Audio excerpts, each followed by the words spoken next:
We are live. And we are live, I believe. You are listening to Down the Wire. I'm Brian Costa. And I'm Carter Adams. And, we got a pretty good show for you guys tonight. If we are currently, we are, hopefully about to be out of our quarantine soon. It's been a crazy couple, it's been a crazy couple of, 10 days or so. It's, been pretty stressful to say the least. But I'm happy that it's kind of all coming to an end soon.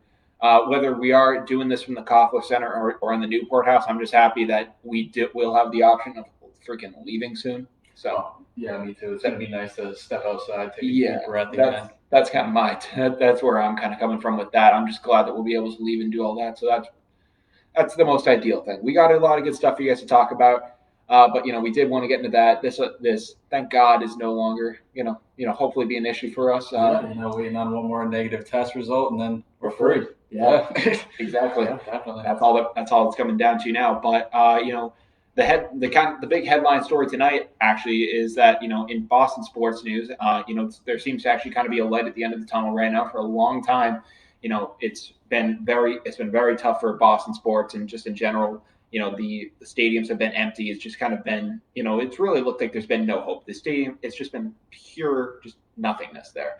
But Governor Baker did say that Fenway Park, TD Garden, and Gillette Stadium for New England Revolution games, they're going to be opening as soon as March 22nd. So the fans are coming back. It's going to be fun to see. Thank God, it was about time. I think we're going to need it at those past games next season for sure. Yeah, it's going to help a lot. Yeah, I think it's going to give them a little extra motivation when that's the team that they're putting out on the field. A little extra motivation is going to be needed. Another team that's going to need a little extra motivation now is the Boston Celtics. They've been in a major funk right now. They've lost, I think, like the past 4 games or so. They've really just been sliding so far. Danny Ainge even admitted I think it was at the beginning of this week or a little earlier than that. He basically said that he didn't build a good enough team this offseason and, kind of faults himself. And, but there's a lot of, kind of blame to be thrown around right now. Tatum and Brown haven't, performed to the highest expectations right now. They are all-stars, which I will give them credit for. But right now, they just really haven't taken the championship step that a lot of us thought they were going to take this year. Yeah, I mean, I haven't been watching the Celtics too much, but from what you're saying, they haven't been looking too hot. I know that fans are certainly not going to hurt the Bruins. No. The Red Sox, I think they're kind of beyond fans helping them at this point. I think the Red Sox were actually using, in a sense, the lack of fans as an excuse to kind of blow up the team in the way they were, because they were like, well, we're not going to get booed. If we're not going to get booed for the product we get to put on the field, we can actually pump in cheers. So we can actually just artificially, choose the way our fan base is going to do this thing. But a lot of it is just, it's been a lot of kind of disappointment for the Celtics so far this year. I mean, they just really, Tatum and Brown, they just haven't taken that step that a lot of people thought they were going to take this year. And you look back at the team that we had only a couple years back. You had Kyrie Irving, you had Gordon Hayward, you had Al Horford, and then the 2 young guys as mixed in with guys like Marcus Smart, Terry Rozier. We had a freaking squad.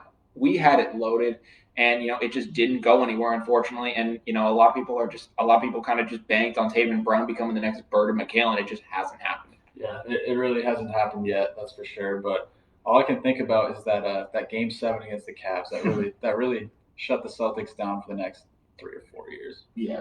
I mean, listen, Tatum and Brown are still incredibly young. I will give them that. Jason Tatum's only 22 years old. I mean, we've been saying how young Jason Tatum is for, it seems like 10 years now at this point. We've been talking about Jason Tatum's age. So, but he's still a pretty young guy. He has so is Jaylen Brown to boot. So like they're pretty young, and they got a real shot of still kind of performing. But you do look at this team too, and you kind of wonder, are they like? The thing I'm kind of worried about is that you're seeing so much movement in the NBA now. Like you see Kevin Durant, who left the Oklahoma City Thunder. You see Anthony Davis, who went out of New Orleans. I mean, you see James Harden this season went to the Brooklyn Nets. Yeah. That a lot of people there were some stars in some good situations and some stars in some bad ones. If Tatum and Brown start to kind of get upset by the situation they're in Boston, I mean, it's a colder environment. The climate just in general isn't going to be the most fun place to play in if you're not in a good atmosphere. And I feel like they could honestly just I feel like they could honestly just, as soon as they deem that they don't want to be here, they could just say, I don't want to be here, trade my ass. Oh, like you said, they're both very young. I don't think either of them would hesitate to be like, hey, we want out if their situation isn't perfect for them because they have such valuable careers that they don't want to waste. I mean, it's a players' league right now, so I mean, I could 100% see him like either Tatum or Brown. I don't really have a preference of.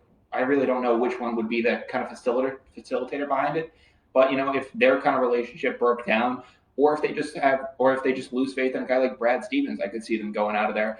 And I think Brad Stevens is a good coach. He definitely knows how to kind of work with certain players. I don't know if he has that kind of ability to work with superstars. Yeah, that's kind of. I mean, again, when you look at Brad Stevens when he came in, I think it was 2014 when he came in. Mm-hmm. He came into a Celtics team that frankly was broken. I mean, like there were a lot of pieces that Kevin Garnett, all those guys were basically ships out of town by that point, and he was kind of starting over with the scraps. And I'll give him credit for. I mean, that first year was kind of rough, but after that, he was kind of able to build something with really not a lot. I mean, he was working with guys like Jay Crowder as like a centerpiece. He brought in Isaiah Thomas and made him at the time at his highest, he was like third in the MVP race.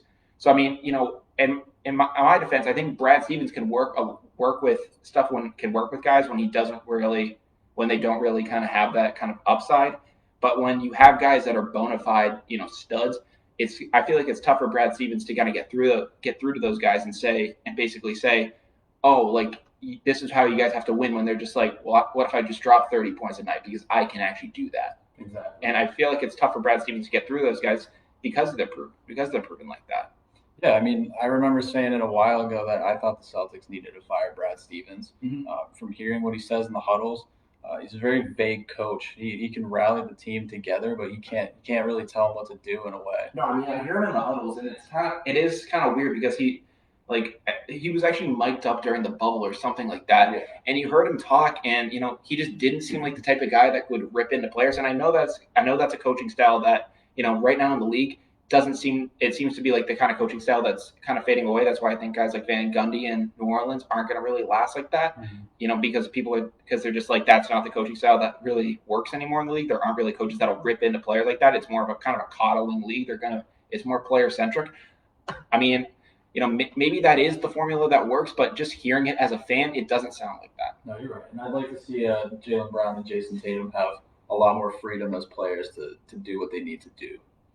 I mean, I like the freedoms that they have. I mean, I'm glad that they do have certain freedoms, but I do think they kind of need to be reined in my opinion. You think they need to be reined in?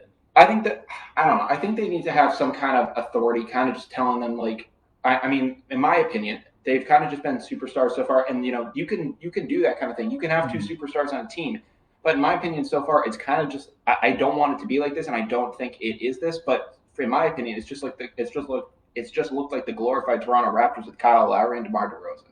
I mean, you have a lot of superstars, and you can make maybe you're kind of ruling the East during the regular season, but you get to the playoffs, you face LeBron, you face any sort of adversity, and you fold. That's kind of what I see out of the Celtics right now. And you know what? They made the Eastern Conference Finals last year. They looked real strong, but they have taken a step back this season. I mean, a lot of people were wondering, is Tristan Thompson really going to be the guy right now? He's been fine. I mean, Jeff Teague has been okay, but they didn't really make the necessary moves that would have put them forward this year.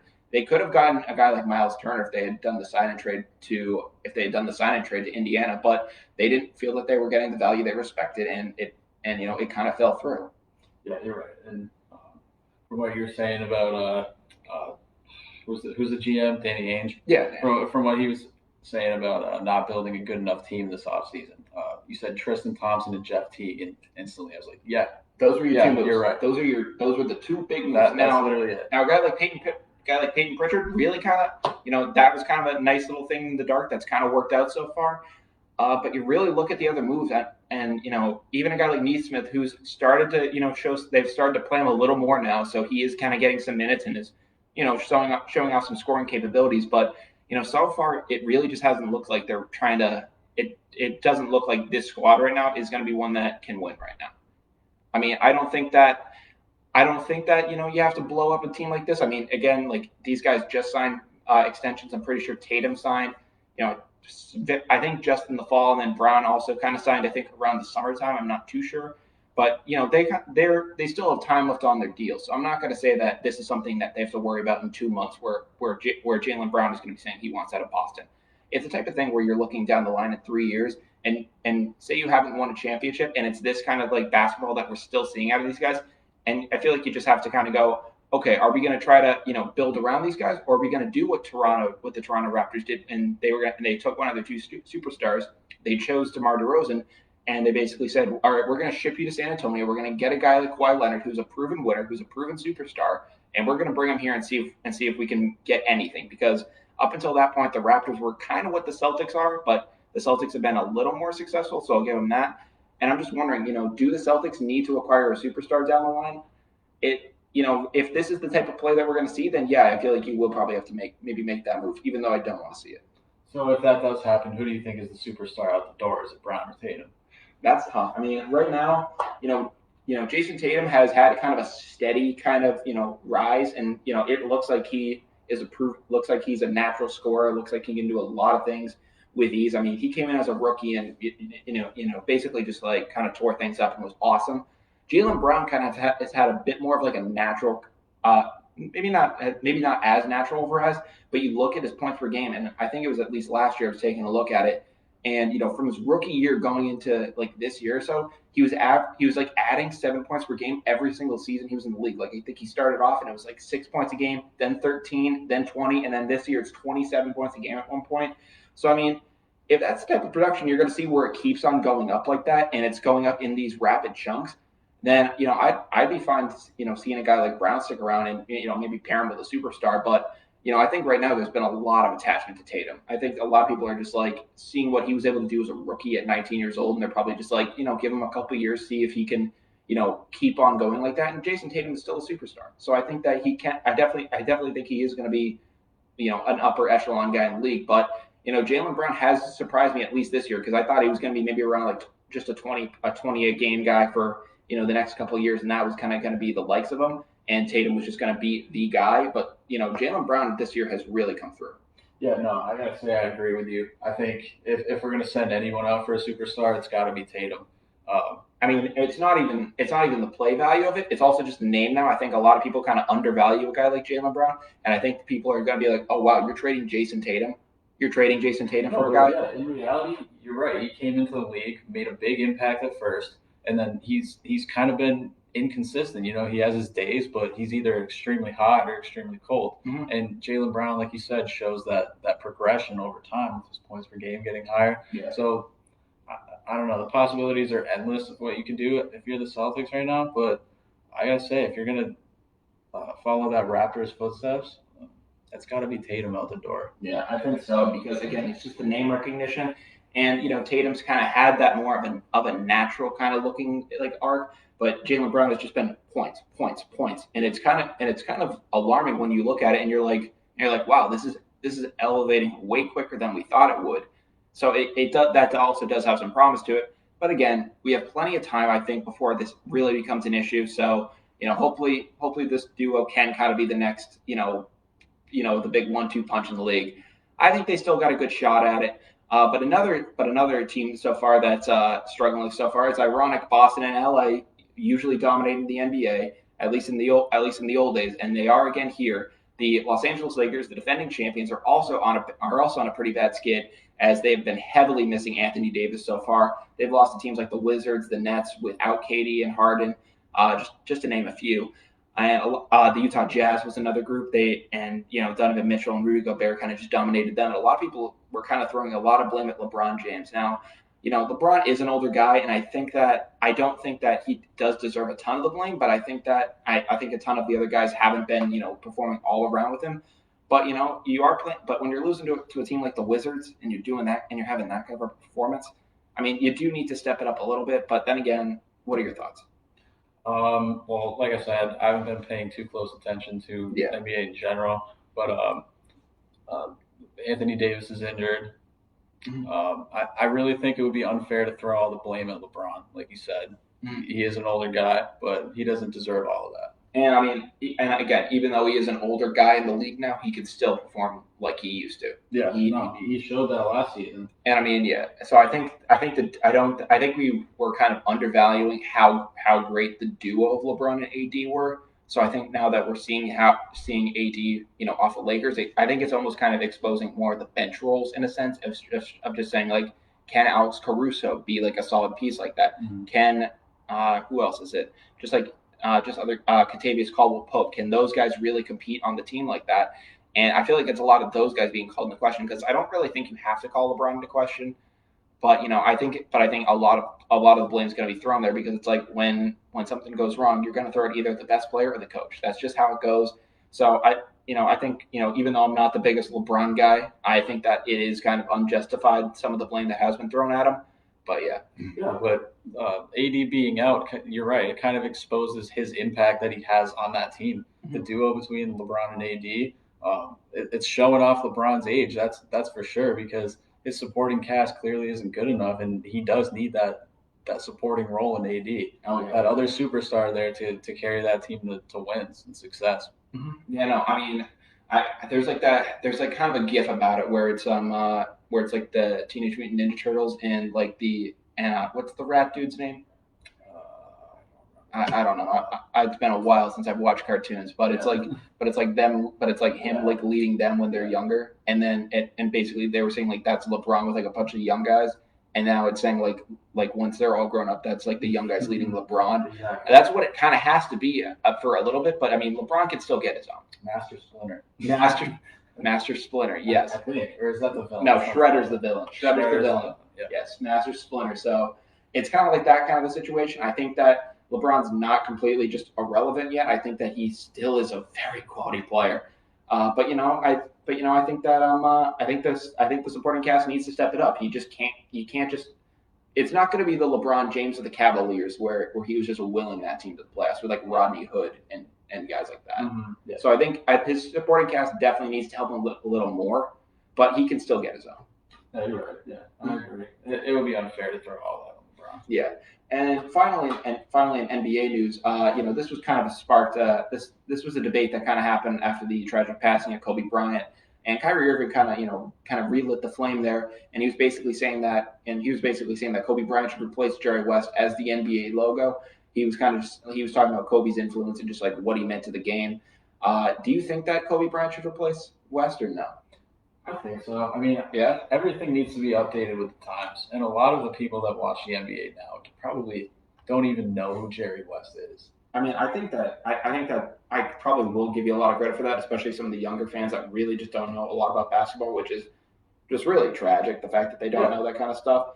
Exactly. And yeah, I feel like, and they should, unfortunately, but they kind of just, they just are kind of ignorant like that, and they kind of just only see what's in front of them. That they're probably just like, wow, Luka might be the third greatest player ever. Yeah, no, I mean, generations come and go, and I think things like the NBA logo should too. I mean, there's no reason why it can't be changed to Kobe Bryant. Mm-hmm. And I mean, again, the NBA logo actually they've never actually identified that it is Jerry West on the actual logo. They've actually only said they've actually never clarified that it was Jerry West. They actually have never said, so that way they actually don't have to pay Jerry West the rights for having him on the logo. So if they actually clarify it's Kobe, they actually have to pay his estate. And I mean, for a guy, I think the NBA, I don't think money is the NBA's problem with that. I think they probably are just deciding if we're going for a whole rebrand, like the NBA is global. And if they and again, even though it would probably just be a minor change because it's just kind of like a silhouette thing, I feel like there is probably a lot of marketing aspects that go into that. So it kind of is a contrived situation. I think that Kobe, he's gotten a lot of, it might be a little too much, I think, for the NBA to put him on the logo. Maybe seeing him as the Players Association logo because of just how much he meant for players and all that stuff. I think that might be a good idea because right now the Players Association logo is just like a blank basketball. Yeah. And I think maybe putting a guy like Kobe on that logo, I feel like, you can keep the tradition of the NBA but then show what the impact that Kobe has had by, having him represent all the players that he's impacted. Yeah, I mean, I guess something I can compare to our sports is like music. You look at when artists pass away, their legacy is carried on, and I feel like Kobe was too much of an icon not to not to put him on something like the logo. Yeah, there needs to be. I mean, and immediately after they made him, they made the All-Star MVP award, the Kobe Bryant All-Star MVP, just because he won so many of them. But he's a bigger icon than that. He's the reason why a lot of people started following basketball in the first place. And after he died, you'll hear everyone say that. Yeah, I mean, so many people have talked about the impact that Kobe Bryant had on the NBA. I mean, I hated him, but I mean, because he was a Laker, but I respected him.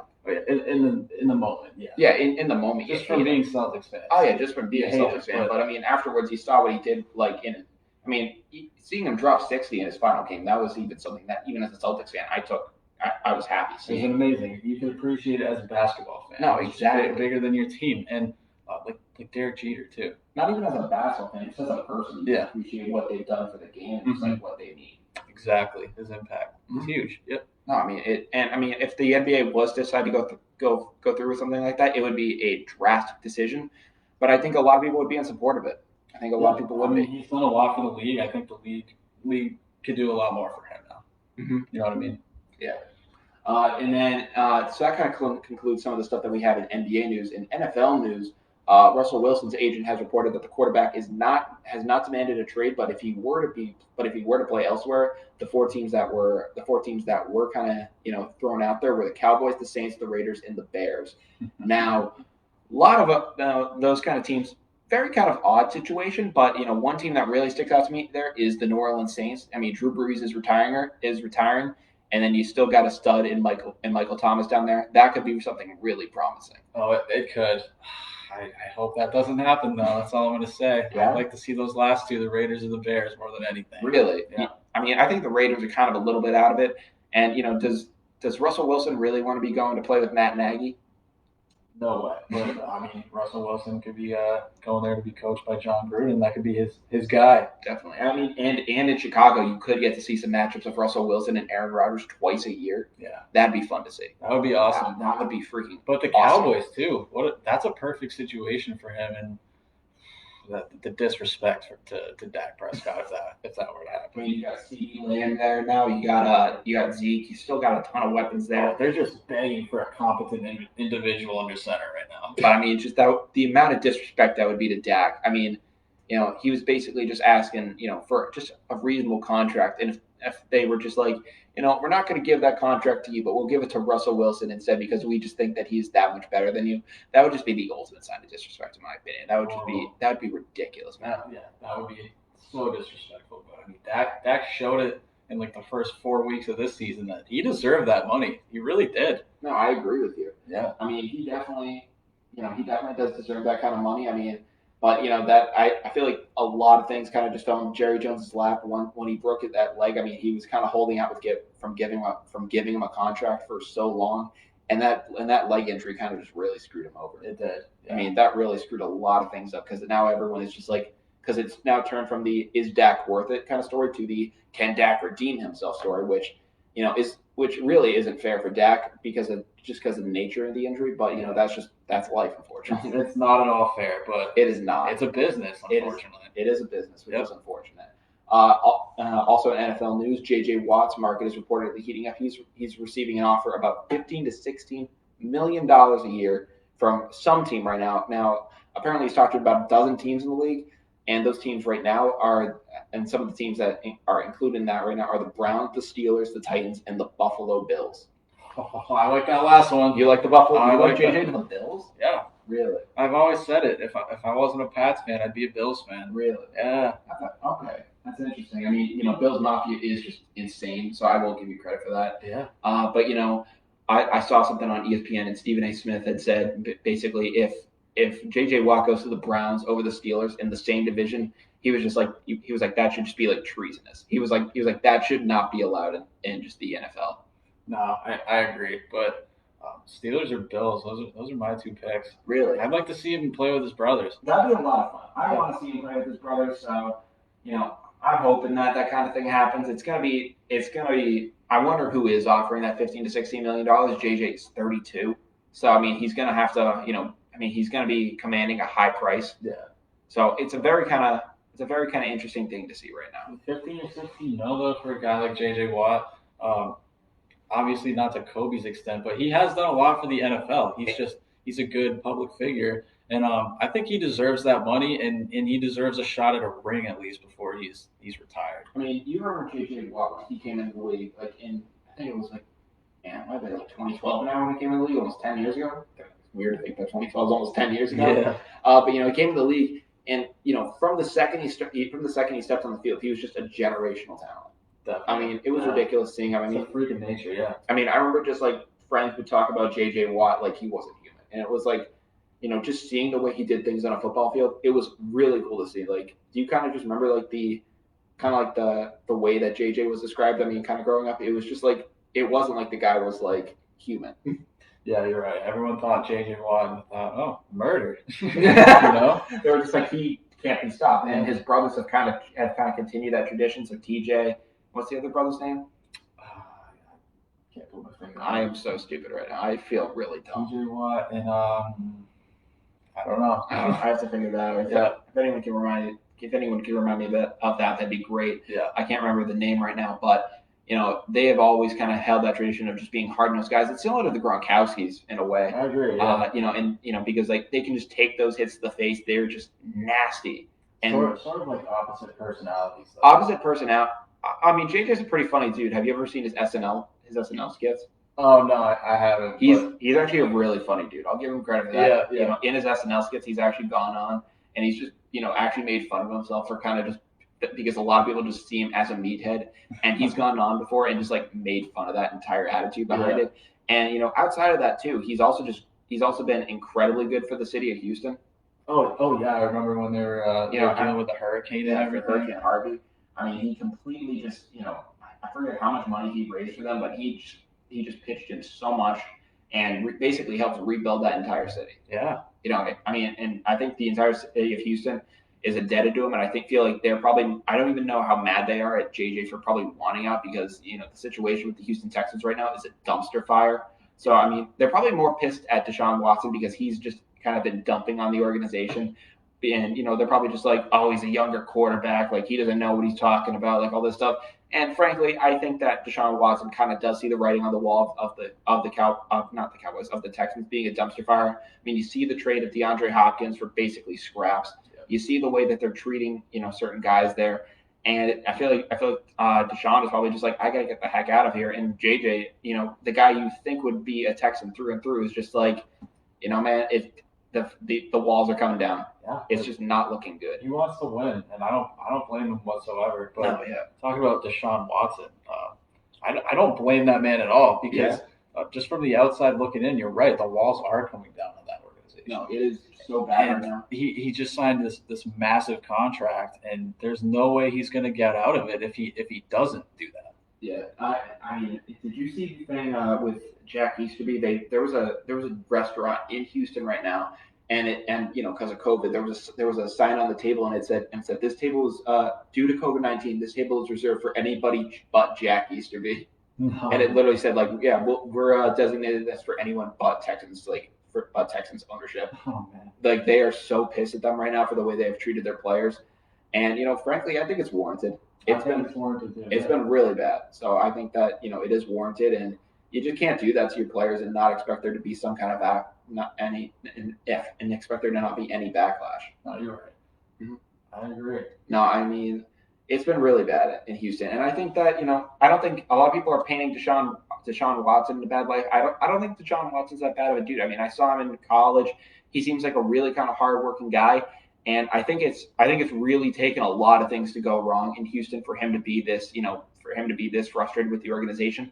I think with any other competent organization, I don't think he would have been, showing this kind of emotion like this. I mean, there are tons of quarterbacks who kind of get angry and want new situations, and there kind of is some warranted blame of just saying like, okay, man, like they've tried to give you a lot, like take it easy. Like in the NFL and in the NBA, you see it a ton with different guys where it's like, guys, give it a couple seasons or like give it a second, and like they don't want to deal with it. With Deshaun Watson, it's been atrocious so far. It really has. It almost seems like the organization just wants him to be the face, the puppet that looks good. Yeah, to basically hide up all the flaws within it. Exactly. It's so bad. When that puppet turns around and starts pooping on the organization like he is, I love to see it. It's just like He's lighting the match, throwing it in, still making his money, still probably going to play there next season. Dude, I don't know. I mean, a lot of people think that he might pull a Le'Veon Bell and just sit out entirely. I would honestly, I wouldn't blame him. I mean, it could definitely happen. I mean, when Le'Veon Bell had announced that he was just going to sit out the entire season, I was like, he'll be back by week 6. There's no way in hell that he is actually going to sit out a full season in the NFL just because over contract, disputes. And I was like, and a lot of people were like, that is so selfish of the team and stuff like that. And frankly, I thought in Le'Veon's situation that he could have returned if the Steelers and him had come to a better offer. But with Deshaun, I could totally see him sit out, and I think with the way that they've treated him in that organization, I think is kind of warranted. And I think the way that the Steelers bounced back from that whole situation shows that that situation was more Le'Veon Bell rather than the Steelers front office. Yeah. But this Texans situation, it is all at the feet of the Texans right now. At least we think so right now. I don't think they're going to bounce back from anything. Yeah, they haven't shown any sign of it. Yeah, and I know that a lot of people have talked about the NFL kind of transitioning to being more of a players' league, like the NBA in a sense. And and people are kind of wondering, like, is this kind of the transition of it becoming a players' league? And I don't necessarily think so, because I don't think it's necessarily fans just coming to the defensive players. I think it is just really showing how poor the organization that the Texans are. Exactly. I mean, I don't think it's just a sudden shift of it being like, all right, we're going to defend the players no matter what. It's just been atrocious by them, frankly. I really don't think it'll be a true players organization until you hear more stories of quarterbacks going out there blatantly ignoring their play calls and just doing whatever the hell they want to do. Sounds like you're kind of making it this of Aaron Rodgers in a sense. Well, I mean, Aaron Rodgers is kind of setting an example for everyone else. Yeah, I mean, I guess he had said when he was when Mike McCarthy was there, he would if he didn't like the play call, he was literally checking out of plays or pretending like his helmet didn't work. Yeah. And he was like, oh, I only do that like a couple times a season, but I'm just like, how many times a season do you actually do that, man? Like, I'm like, if you think the coach is just having a bad game or whatnot, like, how many times are you just like, I can't hear you, man, I can't. Hear you. No, there's nothing, man. The line's dead. I'm just gonna have to free ball it. Yeah. Like, I got nothing. Devontae's upfield. Yeah, Devontae, go. Yeah, go. That's literally his entire game plan. I wouldn't be surprised if the NFL, like you said, shifted more towards being a player-based organization. I mean, I think it started going there, but I wouldn't be surprised if they kind of go full NBA with it. Yeah, it's a lot harder too, though. Mm-hmm. You got so many aspects of the game that are controlled by coaching. Mm-hmm. And to let the players solely make those decisions, yeah, I don't know. And we got a car alarm outside. We do have a car alarm going on outside. I mean, I guess someone got locked out. I could get that. Yeah, I'm gonna go get the window. I'll be right back. Oh, and the car alarm stopped. That's perfect. Yeah. Well, that's perfect timing. But we were kind of so we were talking about that whole situation of becoming more of a players' league. It's definitely looking like it. Another kind of big story in the NFL that I did want to touch on was the Washington football team too. That was something sorry about the rough transition there, kind of rough cut. But the Washington football team, formerly known as the Washington Redskins, they announced that they are going to be keeping their name going into next season because they were not able to figure out a new name in a year. Go figure. And a lot of people are just wondering, like, I personally think the name is just weak. When I found out that they were going to call themselves the Washington football team, I was just like, that is the weakest thing I've ever heard. And some people are just like, no, I kind of like it now. And I'm just like, you do? I think it's kind of sticking. I mean, I remember Pat McAfee had said something along the line of kind of like naming it like a soccer club and kind of and like he had thrown out the term like DCFC for DC Football Club, and I thought that actually kind of had like kind of a stick to it. Just calling yourselves though the Washington Football Team, I'm just like, I mean, maybe in like I don't know like Premier Soccer League teams or anything like that. I don't know like when you pronounce like the name of their team like in English, if it translates to something like that, if like I don't like obviously like Barcelona or something like that, but if it was called like La Barcelona and it literally just stood for like the Barcelona Football Club, it would just be like, oh, that kind of just sounds kind of basic. But like when you kind of put the pizzazz of it like through an English speaker, you don't even think about it, and you're just like, oh yeah, that sounds good. So so maybe it is kind of just like hearing it sound so bland, but I mean, maybe to other people, it's probably just like, yeah, this is what other teams just do. Yeah, I mean, this very well could be the future. Yeah, it could be. I don't want it to be, frankly, because I think I think just find some team new that could work. Frankly, I think you can do it.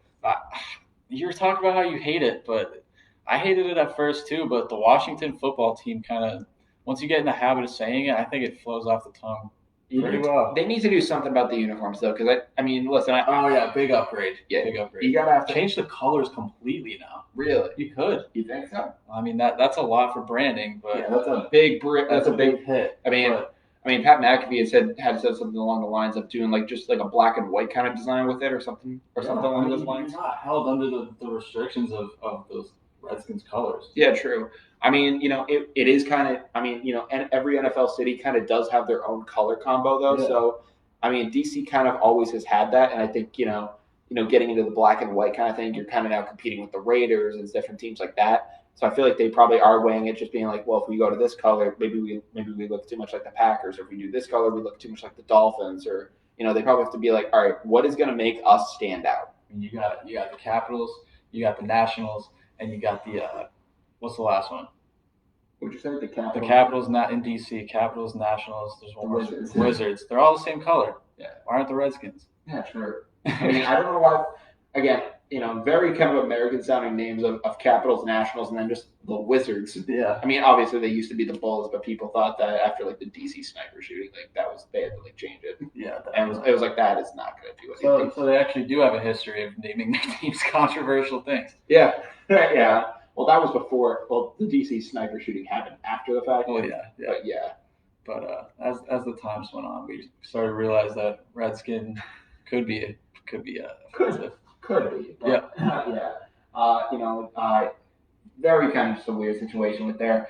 I don't know what they're going to do, frankly. I mean, do they kind of do it, or does Dan Snyder kind of just say, wow, the fans actually don't mind the name for once. Maybe I don't kind of start another controversy here. Like, wow, I did something right. Yeah, I mean, Dan Snyder's had just a very kind of rough thing so far as DC's owner. It's just been a rough patch, to say the least. It's not been pleasant. No, but in terms of the name, I like it. Yeah.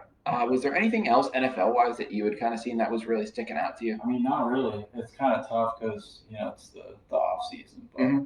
Yeah, I know. I mean, we had missed you sorely on Wednesday. One of the things that I had talked about, frankly, with our friends over the Fumblerooski podcast, Adam and Justin, was the fact that, Cam Newton has been very, high praising of Bill Belichick so far this offseason. He went on the I Am Athlete podcast with Brandon Marshall, Chad Ochocinco and crew, and was basically just really kind of, giving high praise to Belichick. He was like, yeah, man, Belichick's actually a really cool dude. I was like, I have never heard anyone.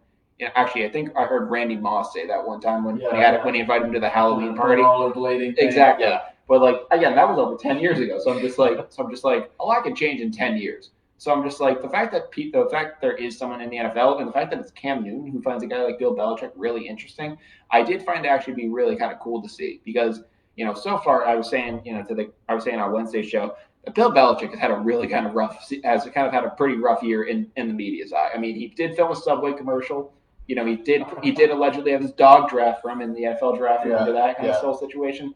That really didn't look too well. I mean, looking at how that draft class turned out. Yeah, based on his personality before, at least how he, like, his reputation sat with people. Yeah, and a lot of people were kind of just like, is the way that Bill Belichick's, demeanor is that kind of phasing out. I mean, we were talking about the NFL becoming more of a player's game. Bill Belichick is as traditional as a coach as you can get. Yeah, definitely. So I think a lot of players were just like, can he kind of still be that kind of leading guy?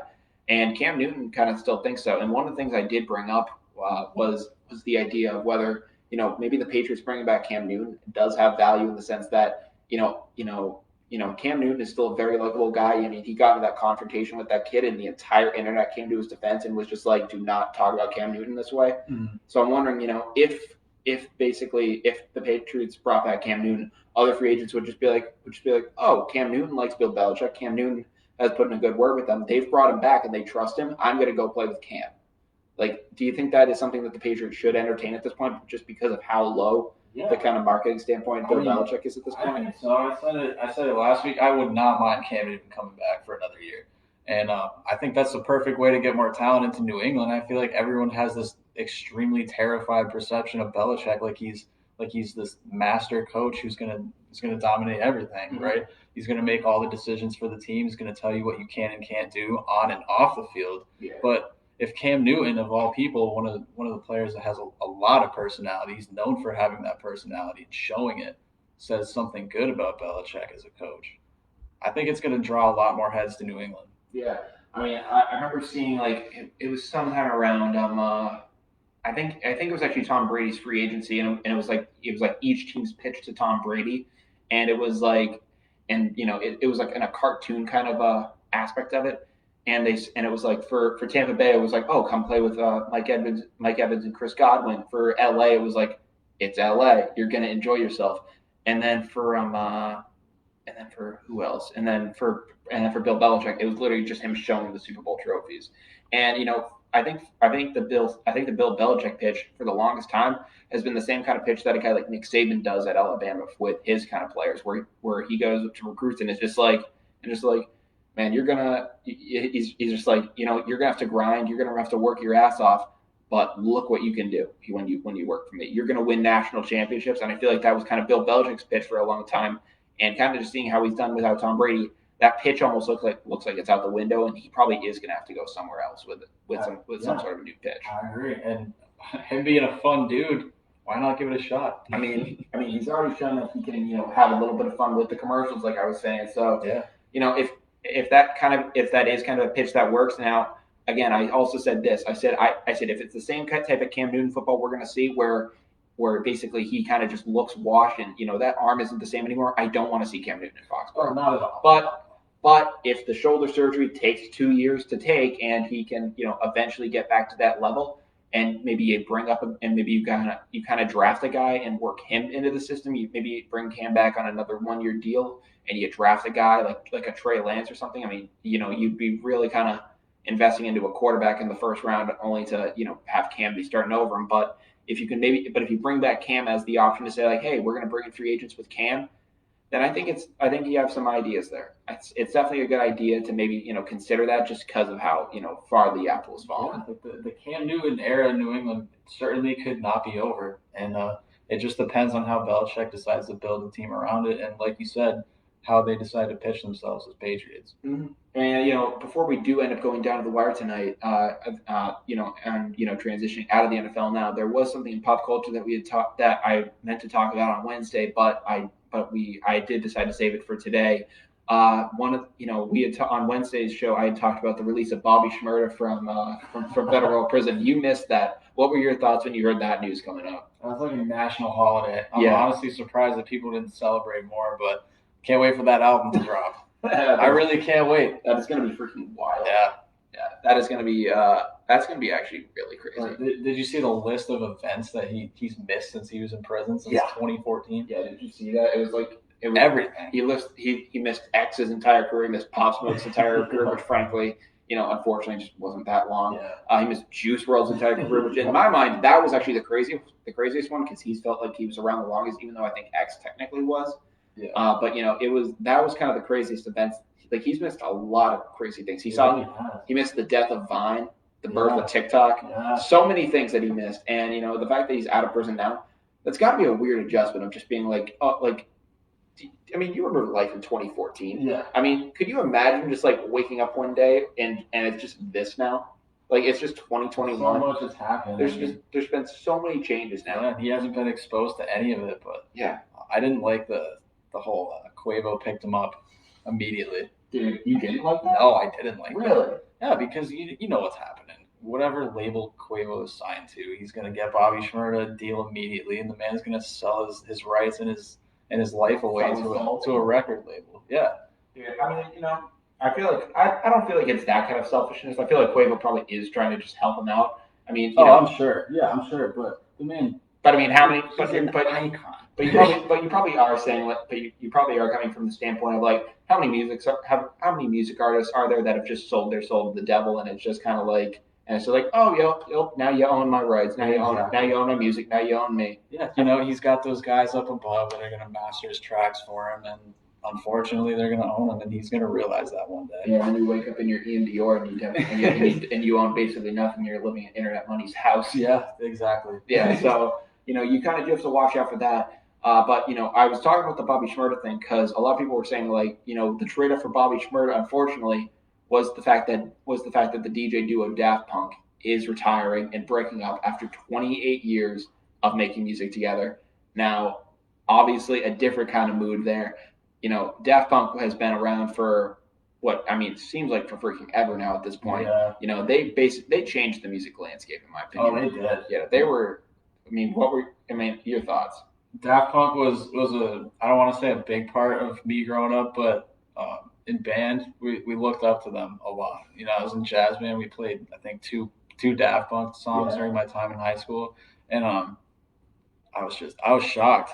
Mm-hmm. I was shocked because you don't even really have to be a fan to know those iconic tracks. And it's not like Daft Punk only release songs, like they only release like DJ like centered songs like that. You think of the guys they've worked with. They influence guys like Kanye West. They've worked with The Weeknd. They've worked with Pharrell Williams. Williams is the biggest one. Yeah. The amount of guys that they've been able to work with, it's absolutely incredible. Now I saw something where someone basically said that they fumbled the bag because they could have just handed the reins off to someone else, and no one would have known because of the helmets. And it would have been like Daft Punk's making music 100 years from now. You can't recreate that style though. You know a Daft Punk song when it comes on, and those two dudes, they were responsible for it.